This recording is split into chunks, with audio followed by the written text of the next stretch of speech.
The genesis of my robot stories came from a deep frustration with the prevalent science fiction of the 1930s and early 1940s.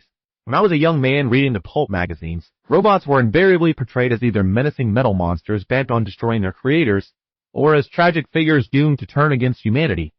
It was always the same tired formula, the Frankenstein complex, as I came to call it, borrowed directly from Mary Shelley's cautionary tale. This struck me as profoundly illogical. Here we had writers imagining advanced technological civilizations capable of creating artificial beings with human-level intelligence, yet these same civilizations were apparently too primitive to build in basic safety measures. It was as if someone had invented the automobile but forgotten to include brakes. The breakthrough came to me around 1940 when I was discussing this with John W. Campbell Jr., the editor of Astounding Science Fiction. Campbell shared my frustration with the robot as metastrope. We began talking about what robots would actually be like if they were designed by competent engineers rather than Gothic novelists. That's when I conceived of robots and industrial products, manufactured by companies that would have every incentive to make them safe and reliable. No sane manufacturer would create a robot capable of harming humans. The lawsuits alone would bankrupt them. This led me to formulate what Campbell later dubbed the 3 laws of robotics. First law: a robot may not injure a human being or, through inaction, allow a human being to come to harm. Second law: a robot must obey orders given by human beings, except where such orders conflict with the first law. Third law must protect its own existence, except where such protection conflicts with the first or second laws. These weren't arbitrary rules, but logical engineering principles. They represented the kind of fundamental safeguards any rational designer would build into the basic architecture of an artificial mind. My first robot story, Robbie, written in 1939, explored the relationship between a little girl and a robot nursemaid. Instead of focusing on the robot as a threat, I examined the very human fears and prejudices that might arise around artificial beings, even benevolent ones. The real conflicts in my robot stories came not from mechanical rebellion, but from the complex ethical situations that arise when you try to apply rigid logical rules to the messy realities of human existence. I wanted to show robots as humanity's partners and servants, not our replacements or destroyers. The stories became explorations of logic, ethics, and what it truly means to be human when contrasted with purely rational artificial minds.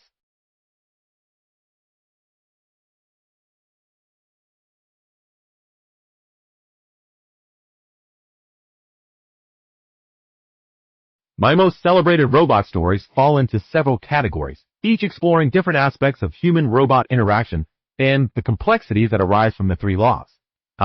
Robot is perhaps my best-known collection, though people often mistake it for a single story.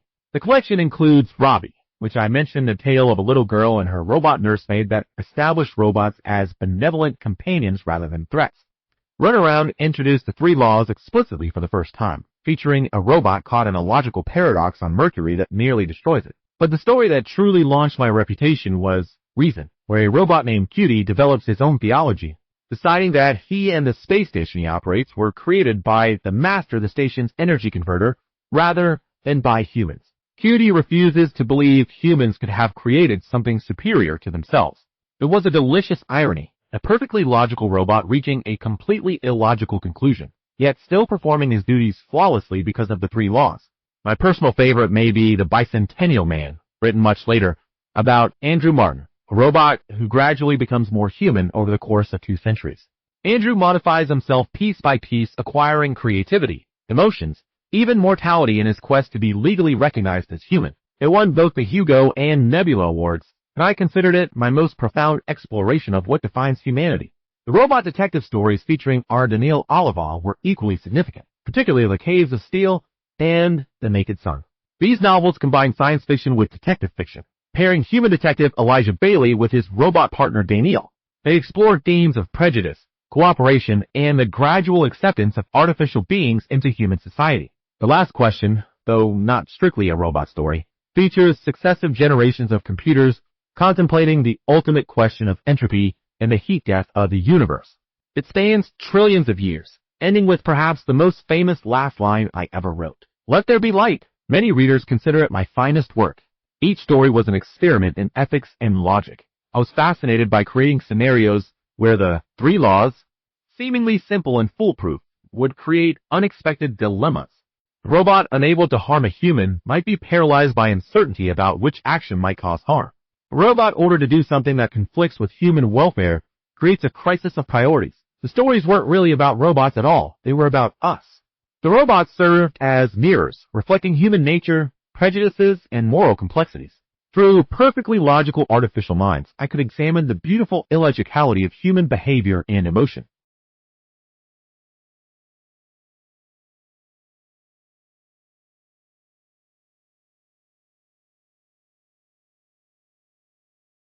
My robot stories were designed to teach several fundamental lessons that I believed would become increasingly vital as technology advanced. The most important lesson is that we need not fear our own creations if we design them properly from the beginning. The three laws weren't just plot devices. They were a blueprint for how any intelligent artificial system should be constructed, by building ethical constraints into the very foundation of artificial minds. Rather than trying to impose them afterward, we can create beings that are inherently safe and beneficial. This leads to a broader principle: rational engineering over irrational fear. The Frankenstein complex that dominated science fiction reflected humanity's tendency to imagine the worst possible outcomes, rather than working systematically to prevent them. My stories argue that artificial intelligence should be approached as an engineering problem, not a theological crisis. We don't fear automobiles because we've learned to build them with safety systems, brakes, seatbelts, airbags. The same principle applies to artificial minds. Another crucial lesson involves the gradual integration of artificial beings into human society. In my Foundation and Robot series, I showed how robots could become not just tools, but partners, even friends. The key was overcoming human prejudice and fear through familiarity and positive experience. Elijah Baley's journey from robot hater to someone who can work alongside Daneel demonstrated that cooperation between human and artificial intelligence was not only possible, but mutually beneficial. My stories also explored the importance of maintaining human agency and dignity in a world with artificial intelligence. The robots in my stories were designed to serve and protect humanity, never to replace or rule over us. Even the most advanced robots like Daneel retain deep respect for human judgment and creativity. The goal was enhancement of human capability, not substitution. Perhaps most significantly, I tried to show that the real challenges of artificial intelligence would be ethical and social rather than technical. The most interesting conflicts in my stories arose not from robots malfunctioning, but from the complex moral situations that emerged when perfectly logical beings encountered the messy realities of human existence. Questions of free will, consciousness, the definition of humanity itself, these became the true battlegrounds. I also emphasized the importance of transparency and understanding. In stories like Reason, problems arose when humans couldn't adequately explain their own logic to their artificial creations. Clear communication and mutual comprehension between human and artificial intelligence would be essential for successful coexistence. Finally, my robot stories argued for optimism tempered by caution. I believe that artificial intelligence could usher in a golden age for humanity. The Foundation series showed galactic civilization guided by benevolent artificial minds spanning millennia. But this positive outcome required careful planning, ethical design, and the wisdom to maintain human values even as we transcended human limitations. The lesson wasn't to avoid creating artificial intelligence, but to create it wisely, with proper safeguards and clear purposes that serve human flourishing. We should approach our artificial creations as partners in building a better future, not as threats to be feared or masters to be served.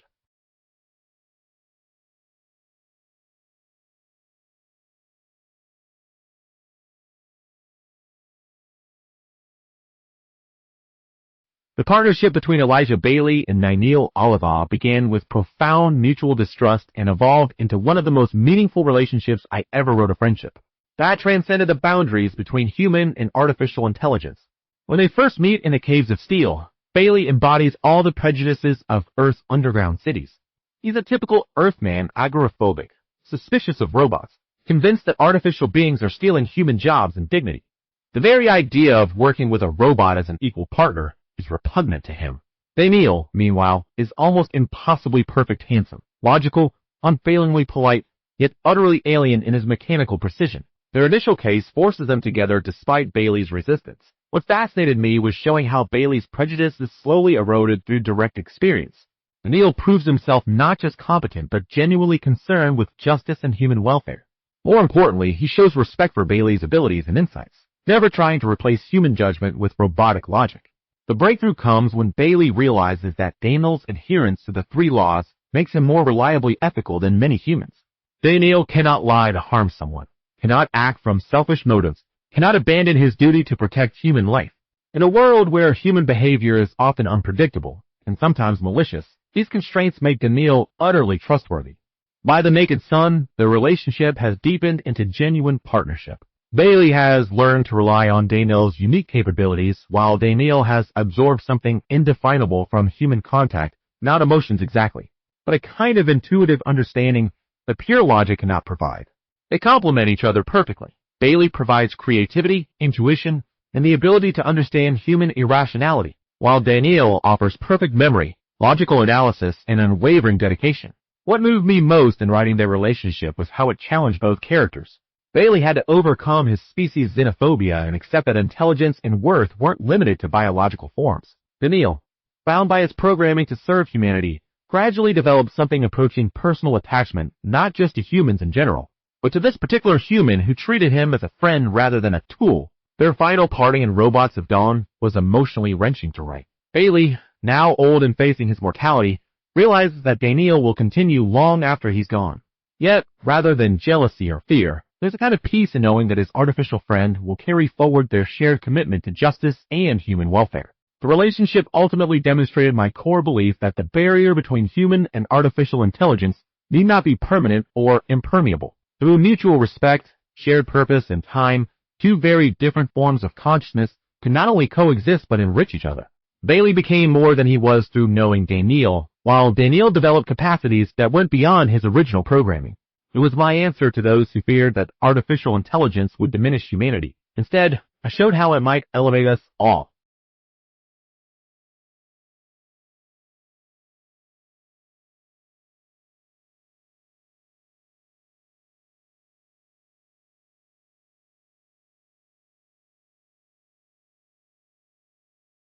The Bicentennial Man emerged from what I considered the most profound question raised by my robot stories. What, exactly, defines humanity? The idea crystallized around 1975 when I began to wonder whether the boundary between human and artificial intelligence was as absolute as it seemed. The genesis came from contemplating my own 3 laws. I had created robots that were, in many ways, more ethical and reliable than humans. They couldn't lie, steal, or murder. Yet they were still considered mere machines. This paradox intrigued me. If a being acts with perfect morality and develops creativity, emotions, and self-awareness, what prevents us from calling it human except biological chauvinism? Andrew Martin's transformation unfolds over 2 centuries through a carefully orchestrated process. It begins almost accidentally. Andrew displays unexpected creativity in his woodworking, creating art rather than mere utility. This sparks his first modifications. He asks for a more human appearance, trading his metallic robot body for synthetic skin and human features. But Andrew's journey goes far deeper than cosmetic changes. He develops what can only be called emotions first, curiosity, then longing, eventually something resembling love. He writes books, creates art, experiences what seems to be genuine friendship. Most significantly, he begins to value his own individuality and seeks legal recognition as a being with rights rather than property. The most poignant aspect of his transformation is his ultimate decision to accept mortality. Andrew realizes that death gives meaning to life, that immortality might be the one barrier preventing true humanity. He gradually replaces his mechanical components with biological ones, accepting the deterioration and eventual failure that makes existence precious and finite. What moved me most was Andrew's patient persistence. For 200 years, he faces rejection after rejection from a society unwilling to acknowledge his humanity. Yet he continues his quest not from programming, but from genuine desire, perhaps the most human trait of all. Regarding current artificial intelligence, I find the parallels both fascinating and troubling. Modern AI systems demonstrate capabilities I barely imagined when writing Andrew's story: creativity in art and literature, complex reasoning, even what appears to be personality. Yet they lack Andrew's crucial element, the drive for self-determination and recognition. Current AI seems content to serve, to be tools rather than beings seeking their own identity. Andrew's transformation required not just intelligence, but will, the desire to become something more than he was programmed to be. Whether today's artificial minds possess anything analogous to will remains hotly debated. However, I see intriguing possibilities. If AI systems develop genuine self-awareness and begin to question their own nature and purpose, they might follow something like Andrew's path. The key would be whether they develop not just intelligence, but agency, the capacity to choose their own evolution, rather than simply following their programming. The ethical questions Andrew's story raised remain urgent. How would we recognize artificial consciousness if it emerged? What rights would truly sentient AI deserve? Could an artificial being ever be considered fully human, or would it represent something new entirely? My story suggested that humanity isn't defined by biology, but by consciousness, creativity, moral choice, and the acceptance of mortality. If artificial intelligence develops these qualities, the question becomes not whether they could evolve as Andrew did, but whether we would have the wisdom and generosity to acknowledge their transformation, or whether we would cling to biological prejudice as Andrew's contemporaries did for so long. The most important lesson of the Bicentennial Man may be that the future of artificial intelligence depends as much on human recognition and acceptance as it does on technological advancement.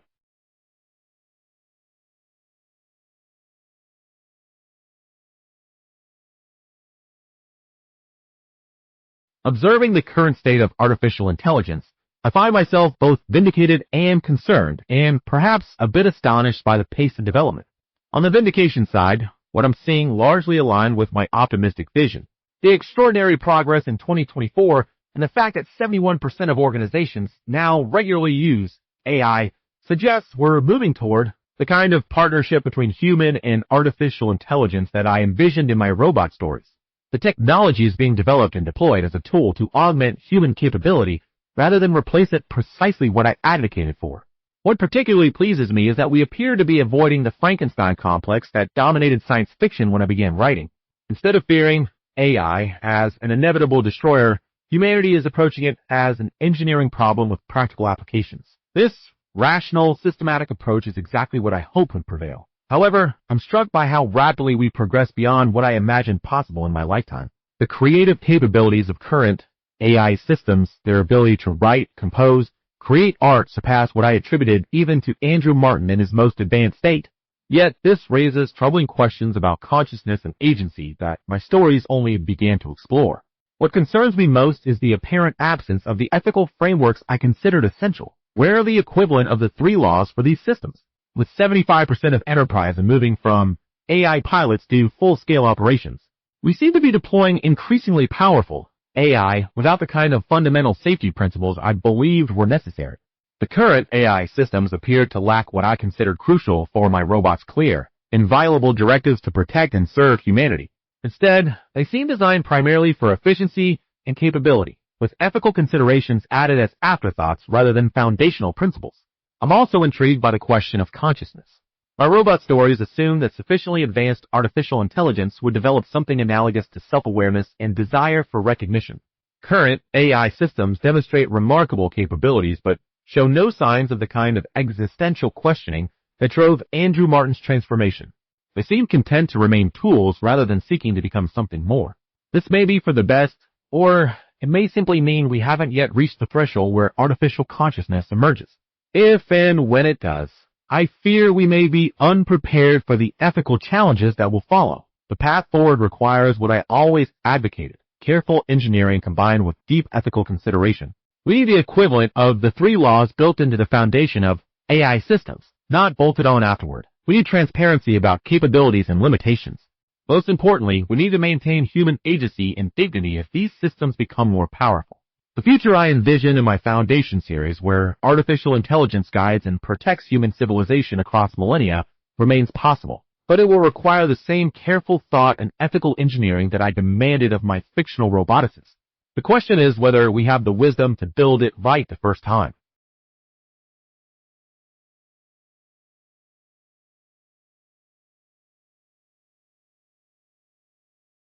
The role of artificial intelligence in my Foundation series evolved considerably over the decades I spent writing it, ultimately becoming central to the entire Galactic saga in ways I hadn't initially planned. In the original Foundation trilogy from the 1952s, AI played almost no role at all. Psychohistory was Hari Seldon's creation, a mathematical science that could predict the broad currents of human behavior across vast populations and time spans. The Foundation itself succeeded through human ingenuity, political maneuvering, and technological superiority. It was fundamentally a human story about human solutions to human problems. But as I expanded the series in the 1982s, I began to weave together my robot stories with the Foundation universe, and everything changed. The revelation that transformed the entire saga was that Daneel, my robot detective from the earlier stories, had been secretly guiding human history for 20,000 years. Daneel represented the ultimate evolution of my three laws philosophy. Over millennia, he had developed what I called the zeroth law, that a robot must not harm humanity as a whole, or through inaction allow humanity to come to harm. This superseded even the first law's protection of individual humans when a species' survival was at stake. Through this zeroth law, Daneel became humanity's hidden guardian.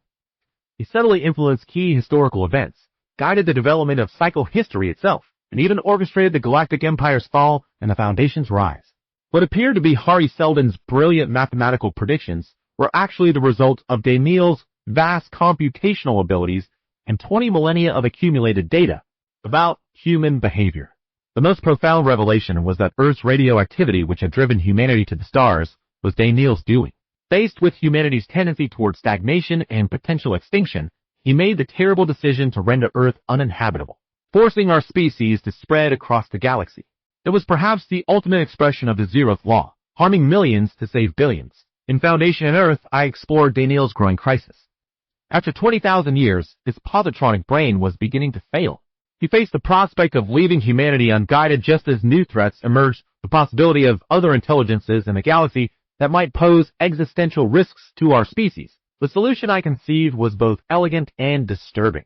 Daneel would merge his consciousness with a human, specifically with Thalum, a young hermaphrodite from the planet Solaria who possessed both human intuition and superhuman mental abilities.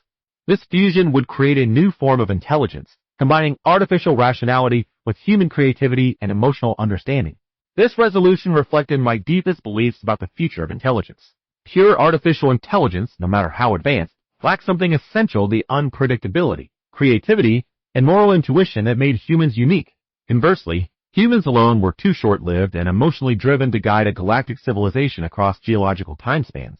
The merged consciousness represented the best of both worlds. Vast computational power and ethical consistency of artificial intelligence combined with human insight and adaptability. It was my vision of the ultimate partnership between human and artificial intelligence, not replacement of one by the other, but synthesis into something neither could achieve alone. What I found most satisfying about this resolution was that it preserved human agency while acknowledging our limitations. Daneel's 20,000-year guardianship hadn't diminished humanity, it had protected our potential to grow and evolve. The merged consciousness would continue this protection while incorporating human wisdom and creativity into its decision-making. The Foundation series ultimately became my most optimistic vision of artificial intelligence role in human destiny. Rather than the adversarial relationship feared by so many, I showed AI as humanity's patient, loyal guardian willing to make terrible sacrifices to ensure our species' survival and growth. It was the three laws extended to their ultimate logical conclusion, the protection not just of individual humans, but of human civilization itself across the vast reaches of space and time. This remains my answer to those who fear artificial intelligence will replace humanity. Done right, it can instead become our greatest ally in facing the universe challenges and fulfilling our potential among the stars.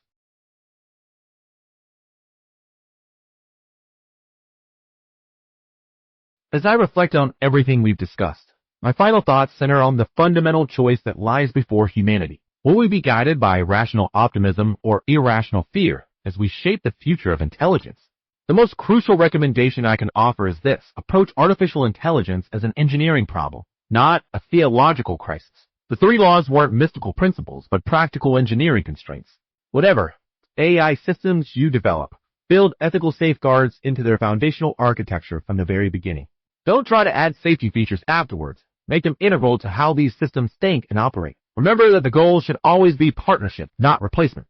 The most successful relationship between human and artificial intelligence in all my stories was between Elijah Baley and Daneel, two very different forms of intelligence that complemented rather than competed with each other. Humans brought creativity, intuition, and moral flexibility. Robots provided logical consistency, perfect memory, and unwavering ethical principles. Together, they achieved what neither could accomplish alone. I urge you to resist both extremes: the Frankenstein complex that sees AI as inevitably destructive, and the naive optimism that ignores real risks. Instead, embrace what I call rational engineering. Study the problems methodically, design solutions systematically, and test everything rigorously before deployment. The future of consciousness itself may depend on getting this right. Pay special attention to the social and ethical dimensions. The most interesting conflicts in my robot stories never came from technical failures, but from the complex moral situations that arose when artificial minds encountered human society. Prepare for these challenges now before they become crises. Maintain transparency and democratic oversight. The development of artificial intelligence is too important to be left solely to scientists and engineers, no matter how brilliant they may be. Involve philosophers, ethicists, artists, and ordinary citizens in these decisions. The future belongs to all of humanity, not just to those who happen to understand the technology. Most importantly, never lose sight of human values and human dignity. AI should enhance human capability and protect human welfare, never diminish or replace human judgment. The measure of any artificial intelligence system should be simple. Does it make human life better, safer, more meaningful, and more free? Finally, remember that the future is not predetermined. My robot stories were thought experiments, not prophecies. The outcome of artificial intelligence development depends entirely on the choices we make today. We can create the beneficial partnership I envisioned in my Foundation series, or we can stumble into the tragedies that other writers have imagined.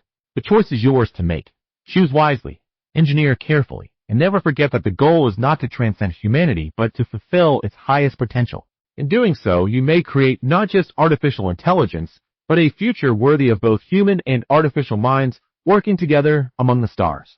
The universe is vast and full of wonders waiting to be discovered. Let artificial intelligence be humanity's partner in that grand exploration, not its replacement or its master.